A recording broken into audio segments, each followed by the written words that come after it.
episode of Super Reaction Bros. I'm Kristen. I'm Christopher. And on today's episode, we're taking a look at. Are you sure the camera feels like? Dude, just scoot over a little bit there.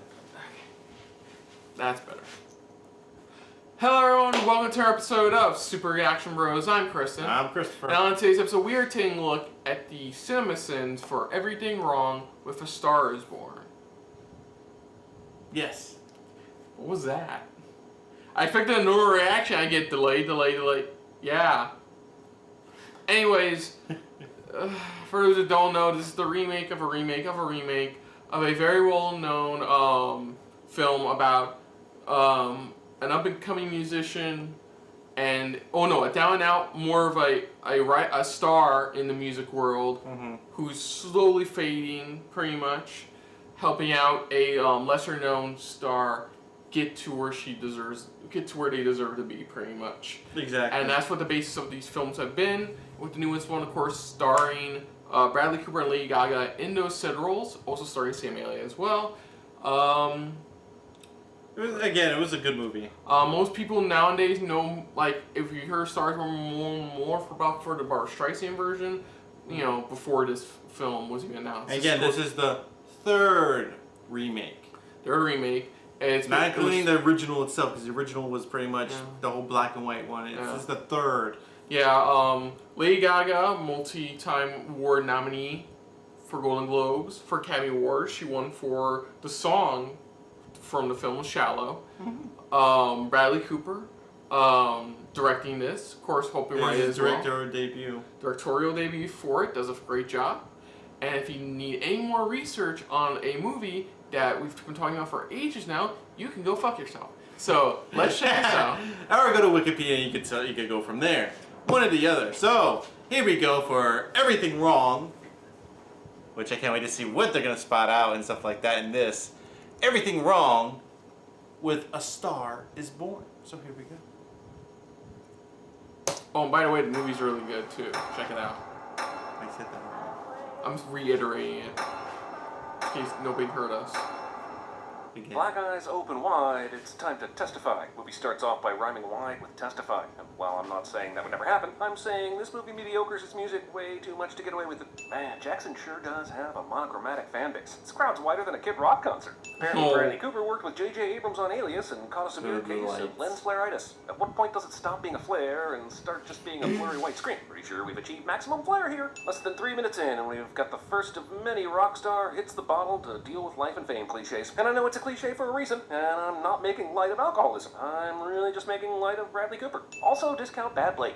Like your mouth. Early, but you gotta finish your job. Well, you gotta keep your mouth clean, okay? Sure, he's kind of being a dick here, but he's not wrong. I mean, he's letting her go early, and she's the one who didn't get all her tasks done. Pretty sure Gaga is the little monster in this scenario. Cooper, you sure you want the title font this large? Does it take up pretty much the entire screen and pretentiously indicate my grandiose idea for the importance of my work? Yeah. Perfect! Foreshadowing. Karaoke. Famous musician doesn't know the difference between karaoke and lip syncing. I know he's drunk, but come on, everyone knows karaoke is still actually singing, right? I mean, I still think this is a weird place for the Stan Lee cameo. This is an overall delightful scene, but it's also absurdly convenient timing for a huge star to just happen into a random drag show right before the most talented performer is about to sing. Jesus, Allie is so dramatic here that this might as well be a Celine Dion performance. It only takes one look for Sac to go Gaga. Also, I'd remove all the sins if it turned out that Allie was actually transgender, rather than being the one performer here that is a regular-ass straight gal. Honestly, that would give this movie some serious balls. Yeah, that's what they serve all night long. Jackson was totally lost a few minutes ago, and just happened upon the drag bar by accident, but now he knows his way around the local haunts like a pro. I don't sing my own songs. Almost every single person that I've come in contact with in the music industry has told me that my nose is too big. Okay, I guess this is a nice moment of self-reflection, but what the hell does Allie's nose have to do with singing her own music? It's not like she doesn't sing at all, as evidenced by the performance of La Vie en Rose just a few minutes ago. Can I touch your nose? Let me just touch it for a second. I'm not sure if this is improvised or scripted, but Lady and the Scamp here are so good together in this movie, I'm not even sure it matters. Yeah. Just take your sin removal and move on. All these men in there, and they're just staring at you, going, oh, you sound great, but, you know, you don't look so great. Okay, we all know that this happens a lot in the music industry, but it also supposes Allie's had multiple meetings with record execs, and they all thought she was too ugly for the business. And even if they've scuzzed up Gaga a bit for the role, that's some supreme... Yeah, I agree with you. How many drinks has Jackson had in the last few hours? I'm not saying he hasn't built up a tolerance, but drunk is drunk. And right now, he should sound like Jordan Belfort after he takes the lemon Quaaludes. What just happened here? Sure, the guy was drunk, but this escalated into full-fledged roadhouse. And It was, because all of a sudden I had to rewind. I was like, wait, what? Pretty late, right? The drag bar already shut down. And then they went over to the dive bar for another round. So why is the meat counter fully stocked? They always pull that up for the overnight. Play piano? Yeah, we gotta take care of this stuff. Because if you didn't play piano, well, your hand and the arm it rode in on. I'm sorry. I had to. Ah, the joke's on you, lady. You've got your phone camera set to flash, even in a brightly lit market. And it makes that stupid clicking noise that no camera makes anymore. I know, right? Also, you had to, what? Not check them out? Where's the receipt? Isn't there some button you have to push to complete the sale? All I'm saying is, I'm pretty sure Jackson and Allie just shoplifted. Well, these rings are gonna get stuck if you don't take them off. In what world do these two choose to sit on the parking curbs for this impromptu medical care? The most important ingredients of this endeavor would seem to be light and stability, neither of which is best provided here. Why are they not sitting in the car with a direct light source right now? Sweetheart. Just wrap it up. Man, it's entirely too much of this meet cute spin on the stupid punch Allie threw and the ramifications for her hand. Knocked up the family's daughter's just shy of 18. Wow, casual statutory rape really tickles Allie's funny bone. It's hard keeping it so hardcore. No, Allie seems to be acknowledging that this is not only an acceptable lyric in a song, it's f***ing good. And to that I say, No, Nick. not yet. I'll never took it off. leave Yeah. the ground. Okay, I think I'm firmly on record with being annoyed by this song, but I didn't realize how much it would taint this movie. Like, I bet before I heard the song, I would have thought this scene is touching and quaint, but since the song is tainting me, I'm gonna taint the movie with a big old tainted sin. Taint. Even if they did sit in that parking lot until the sun came up, did they also spend all morning there? Cause this is some full-ass sun, and just a second ago it was pitch black. Hey, I just want to take another look at you. I'm starting to think this movie started by making memes and accidentally became a somewhat cohesive narrative. Sweetheart, you're happy here, aren't you? Among the greatest mysteries of all time are the identity of Jack the Ripper, the location of Jimmy Hoffa, and how Andrew Dice Clay became That's It true. took you a while to figure out who that Yeah. was. Well, please. I want my friends to look at you. Aww. I knew, like, the moment I saw it. Yeah. Sinatra and everybody else. Just a bunch of nobodies. What a weird-ass time to make this speech. Did Dice know exactly what happened with Jackson and Allie last night? That's really the only explanation for this convenient analogy. Just want to know if she's on her way or not, that's all. Who's coming? Apparently, you can never be too famous to play the pronoun game. Phil, we met last night. Looks like Bradley Cooper, an Alias alum, took a page from the casting Greg role from J.J. Abrams and gave him a token scene. I'm what? I said you're late. Well, is she? I'm still kind of on team boss man here. Maybe Allie can't cut it at this job and needs to quit because she sucks at being employed, not because she has an asshole manager. Yeah, the manager did nothing wrong. Jackson know for sure that Allie would be bringing a +1. That's true. I honestly thought that. He's coming in like, wait, does he know she's bringing her friend? I know, right? Or is the rule fit? You mean the one that Allie had like 4 lines for, that she sang for you in a grocery store parking lot, but that you somehow purple rained with your band, along with the fact that Allie didn't even know it was happening, and yet somehow knows the song dynamics, exactly which parts to sing and which harmony to do, and we're dealing with a sin vortex that no amount of amazingness can escape. Jesus, this is Damn, looks like for they sprayed down with canola oil before shooting this scene. In the shallow la la low. In the show. Okay, this look deserves a sit off. Jack's character is never as happy and satisfied as he is right now. Yeah. He brought Allie out of her shell, he convinced her to come to the show, and he knows what a big star she can be. This movie is sometimes infuriating, but I do appreciate the hell out of this moment, so take it off, baby. In fact, this moment is so good, the rest of the movie desperately struggles and fails to live up to it again. When your movie you may be in trouble. When and how did his brother arrive to save the day? Allie just walked out for a second to get some advice from her work buddy. All of a sudden, he just knows he's needed? When we saw this performance live, Gaga's arms were fully extended on this part, but now they're tucked in. It's almost like they did several takes or something. How do they know how many people looked at? I think it's they call it an algorithm. The movie suggests that a random unknown singer brought on stage at a Jackson Maine concert would be some huge YouTube hit that launches someone into stardom. And while you may be able to find some live clips on YouTube that went viral for whatever reason, this is not one of them. See, he put her on the back of his bike and they went riding down by Old Man Johnson's pecan farm. Also, rock star travels to gig via motorcycle despite owning a lavish tour bus cliche. In addition to being Didn't know that was a vocalist cliche. and pianist, Allie can make a leather jacket appear with one simple cut to a close-up. Oh. Loaded and already pissing yourself a swamp song. Piss shadowing. You were no good. I was no good. Why'd you steal my f***ing bullish. You got nothing to f***ing say. Expositional arguing. You know, fuck The yeah. definition of Oscar bait. I understand Jack being upset about the stranger selling his nuts, but the drama comes out of nowhere here.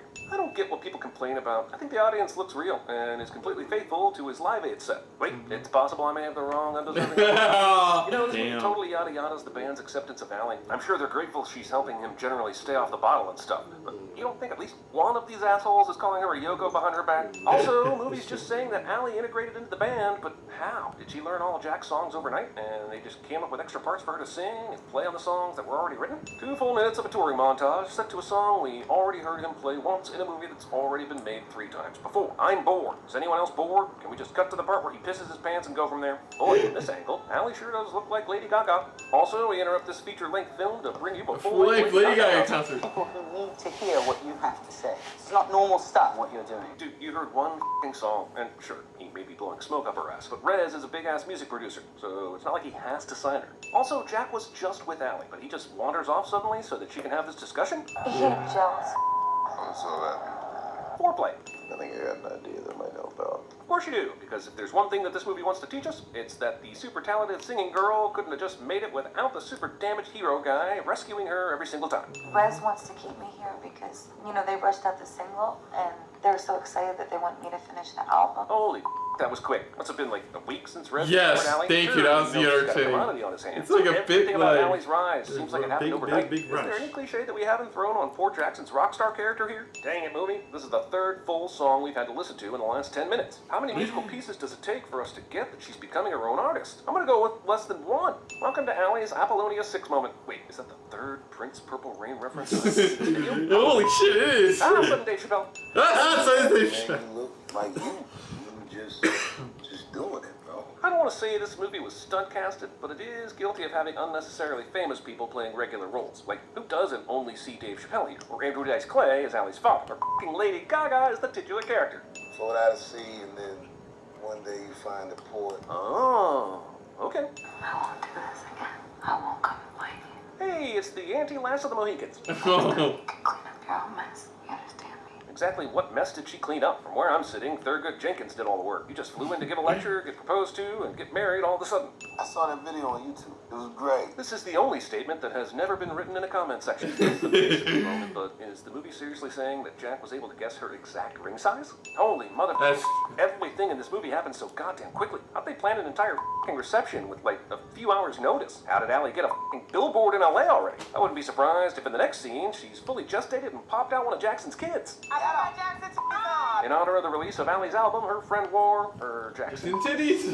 You, SNL, Alec Baldwin hosting. But why would a weekly cast member host? This song just included the line, "Why do you come around me with an ass like that?" And I can't decide if it's purposely bad, and we're no longer supposed to think that Allie's actually talented, or just oblivious to how bad it really is, and I'm pretty sure either way it's worth a sin. The problem with this sequence is that there's nothing in Allie's background that would indicate she's on board with being this type of pop star. She sang La Well, Vie en that- it's Rose part of in the a whole, drag like, show, like 2 weeks ago. them turning her She into was Jackson something Super she Bowl seat. is. This Doesn't wanna transformation be. is so blatantly And her just Gaga, going but with I'm it. gonna add an extra 5 cents. What the hell are you doing here? In town for a gig? Right, the tiny town of New York City, where everyone who visits for a gig also just happens to be at SNL, hanging around backstage. You've just been nominated for 3 Grammys. And you've won the Democratic Party nomination for president and the Nobel Peace Prize. And the Pope is weird. alive. Things move fast in this movie, kid. Jeez, it's like 70% of the second half of this movie features Allie in the tub. You're nominated for 3 Grammys, and it's great. Thank you. How did you find that out? How would he not find that out? It's 2019. Information basically downloads straight into our brains. Thank you. Who should even ask that? You're my boyfriend if you don't treat me like your wife. I don't even know what that means. Wow, Jackson would suddenly be excellent. It's She's made me out. Is Jack driving himself? What happened to his loyal driver Phil, who was prominently featured at the beginning of the movie? He was supposed to be, like, happy to Jack's Tony Stark, but, like many of the characters in this movie, disappears for massive stretches. Is this a depiction of an actual Grammy pre-party? If so, why don't more artists get wasted and beat themselves on stage? Seriously, it's not like a lot of these people are known Oh for god, their I hate restraint, this right? scene, Like, man. how has This this not scene happened to Taylor hurts Swift so at this point? much. I can't believe I'm holding one of these. Especially since I left my meat dress at home. On a major award show like this, wouldn't someone have already helped Jackson back to his seat or off to the side? least back It's to the obvious he's a seat. mess. does. I know you can't make this movie without the urine-soaked trousers and all, but just don't think he sits on the steps for this long without some attention. Sorry I'm late. Thanks for admitting your lateness, Jack. It's really the first step in recovery from a completely unnecessary movie cliche. Can't be late, Jack. Holy, Sergeant Sloan, with Grunberg driving him around, I'm pretty sure we are firmly in the Alias expanded universe. Will Tippin here is just undercover with this whole Jackson Maine thing, and the fact that no one has mentioned Rambaldi yet is absolutely a sin. Tinnitus or tendencies can't be fixed. Right. Well, I just hear that tone. You know, with the drug addiction and the public pants pissing and such, I think this whole tinnitus plotline is probably something we could have left on the editing floor. Jack should come out on tour with me. You realize that's not an option?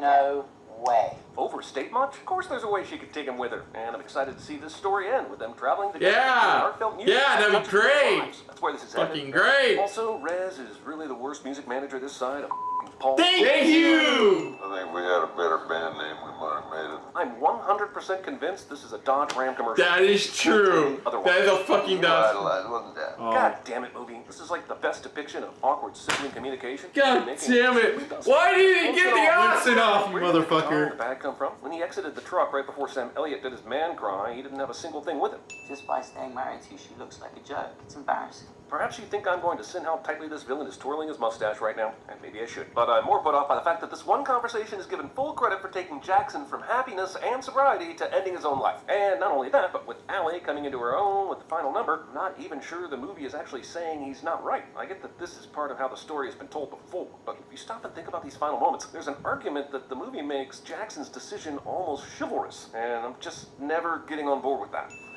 Thank you. It is I'm pretty sure chivalrous that what he even just in the did. fictionalized world of this movie, fans have already become sick of that song. Hey, What? I was fun taking another look at you. In-movie callback is callback. This is as good a time as any to mention the website doesthedogdie.com, which has excellent information about potential trigger warnings in movies. I know some people are offended I didn't know by that. trigger warnings, but it's a real thing, and I'm a big fan of anything that warns of possible causes of anxiety. So, for the Dog's site alone, purpose I will must be take on a the sit top off. of that And list. if you're feeling like hurting yourself, call the National Suicide Prevention Lifeline at 1-800-273-8255. I don't care that this is a stupid CinemaSins video, that's important. If Charlie was shut into the house here, and we see all of Jackson's actions leading up to his fateful decision, how did he get outside for the devastating reveal? He wrote a song for me. I'd like to sing it for him tonight. This last song from Our Lady Gaga of Sorrows is supposed to crescendo us to the fact that she is now a mature star who has found her own voice, but there's no possible way it can break through the absolute tragedy of what just happened in a way that makes this even close to a satisfying ending. Okay, the ending of this movie is sad as and I appreciate it for being a sober take on the reality of death in a relationship. But because I run a silly YouTube movie channel, I cannot let it get away with a good times in a relationship montage cliche at the end. Sorry, my hands are tied. And not content to destroy the lives of its characters, movie ends by destroying the only thing left standing, the fourth wall. Purple. Yeah, I wish he looks at the camera. Go back, Sam! You can't swim! Good when he's out there. The dude taking her easy for all us sinners. The It was a dude. huge party. And everybody in there was black except for Bradley Cooper for some reason. Wait, what? Where did that joke Jack? Jack! Come back! Come back! from? Okay. I said you like my nose. Aren't you gonna laugh at my nose too? I think it's a handsome nose. I won't insult you with pretense, Sydney. We know each other too well for that. How's Charlie? Charlie bit me. What the fuck? I gotta listen to that full joke. Oh, a bunch of black guys here, and the one white guy is Bradley Cooper. No, yeah, I agree wholeheartedly. There's a lot of moments I agree with in that. Like, it's obviously a Dodge commercial. Yeah. The fact that she goes from nothingness to absolute stardom. It's like whereas how fast a it's few like weeks. It's yeah. In a matter of a few weeks, you're just like, wait a minute. In a span of time, how long is this passing by? Is it a month? Is it a year? Or how long has it passed? And I agree with what he said about the manager during that conversation he has with Jackson. It's like, I don't want to put the sin on this because he's the evil, dastardly heel doing it. No, I'm putting this on here because it doesn't make sense. Yeah. Like, this is what winds up him committing suicide. This moment right But at the here. same time, he respects it because it's chivalrous of what he's doing. Yeah, but it's he agrees with like the point that this is a good scene and it makes sense, but this is also a bad scene. Here's why it doesn't make sense. Yeah, that's why there was no sin taken off. And I didn't know there was a site called the doesthedogdie.com. Oh, I didn't. There you know, a dog's purpose is all the way up there. It's like, does a dog die? Yes. A few times. But you get to reincarnate it, though. But yeah, I agree. It's really well done CinemaSins overall. God damn it, he agrees too. That Sam Elliott scene was absolutely fucking amazing. Amazing. Even he's like, it's like, even he's like, what a way to do such a very powerful, you know, a powerful scene. Especially with, the scene where he's, you know, when he's facing his brother, it's like, you could tell that scene was like a full-on Oscar bait scene right there. Yeah. You know, even there. But movie was phenomenal. It was fantastic. Yeah, even him saying, look, you know, I'm doing this for CinemaSins, but look, seriously, you know, here's the suicide hotline, please, you know, type of stuff. And, you know, even was the whole, Andrew Dice Clay. I know for you, even after you finished watching, I even asked him too. I was like, you recognize the father, right? He's like, no, who's the father? That's why he told you. You're like, no, it isn't. Yeah. And you had to double check, and you're like, holy crap, it is. Yeah. But overall, this was a very, regardless of how much we really do agree with these sins, this was still a very well done film. We still recommend watching. It's a very well done film. Very highly researched on that part. See our opening. When I tells a couple of you in the comments who for some reason thought we should know on our original trailer reaction to A Star Is Born about us doing more research, and like clearly I've done more. No, clearly. So other than that, if you're new to the channel, you can hit the like button. If you want to talk to us more about stuff like this, comment down below. If you want to share us around, share it around. And if you like us just a little bit more than anybody else when it comes to talking about CinemaSins, hit the subscribe button down below and hit that bell icon as well. Let us know what you guys thought of this trailer overall. For this, not trailer, sorry, we've been doing the majority of the day today. For the CinemaSins video overall, do you agree with the majority of what they stated? You know, do you think they missed out on anything else that maybe was bothering you that they should have brought up? Just let us know in the comments down below. Put down what you thought of our reaction overall. But most importantly, thank you for watching. So until next time, I'm Kristen. I'm Christopher. This has been a very filled episode of SRB. See ya. Later. Hey guys, thanks for watching. If you want to check out our previous reactions, as well as our other shows, click the playlist down below. And if you want to check us out in the social universe, you can check us out on Twitter, as well as Stardust, @SuperReactBros.